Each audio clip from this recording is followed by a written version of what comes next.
à ces personnes, comme tous les autres citoyens de la ville, bien évidemment, de participer pleinement à la vie de la cité. Et donc la vie sportive, c'est un élément majeur de la vie de la cité. Donc c'est pourquoi ce qui sous-tend ces travaux, d'ailleurs, ce qui nous a amené d'ailleurs dans les prévisions budgétaires, même si par les temps qui courent, chaque fois que vous rencontrez un élu, il se plaint, mais bon, c'est normal, d'avoir donc prévu dans notre plan pluriannuel d'investissement, effectivement, une somme importante sur les travaux effectivement d'accessibilité au sens large, quel que soit le domaine. Le second point, et en rebondissant un peu sur les propos que vous avez tenus, c'est qu'effectivement on a la chance d'avoir à Caen, au cœur de la région capitale du cheval, quelque part. On n'a pas l'exclusivité du cheval dans le monde, mais la Normandie, c'est quand même quelque chose dans le monde du cheval. On a la chance d'avoir dans la ville, alors je ne sais pas exactement quelles sont les limites avec Saint-Comté, hein, donc Stéphanie, excuse-moi. On est déjà à Saint-Comté, là. Là, on est déjà complètement à Saint-Comté, c'est complètement la rue de la Folie. Bon, alors, donc au cœur de l'agglomération, parce que voilà, il ne faut pas commettre d'impair, donc au cœur de l'agglomération, effectivement, la chance d'avoir ces 11 hectares qui sont, oui, non seulement un appel à pratiquer l'équitation, mais aussi une vraie chance quand même, qu'il convient de valoriser au mieux et de faire partager au plus grand nombre. Hein.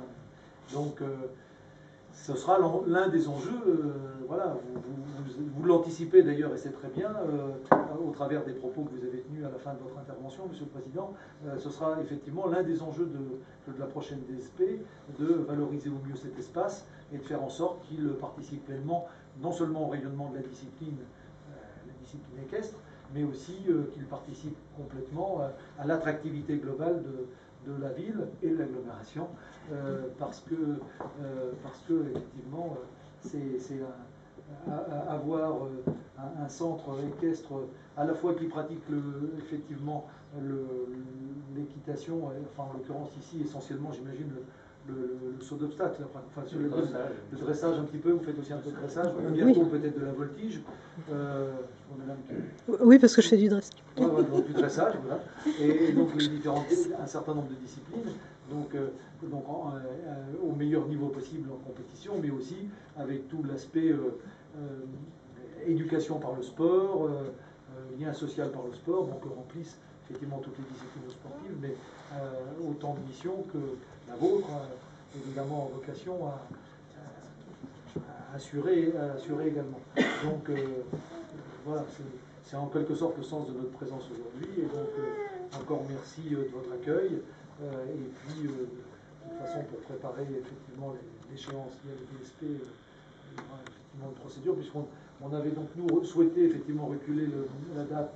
Donc c'est ce qu'on a voté, si j'ai bonne mémoire, à l'automne dernier, et donc c'est en 2016 que le renouvellement aura lieu. Donc vous avez tout le temps de vous y préparer, et nous-mêmes également de bâtir en quelque sorte un cahier des charges qui permette de fixer des objectifs clairs et qui permettent de valoriser au mieux cet espace finalement assez unique. Voilà, écoutez, merci encore de votre accueil et pour aller faire la visite. Voilà. Hein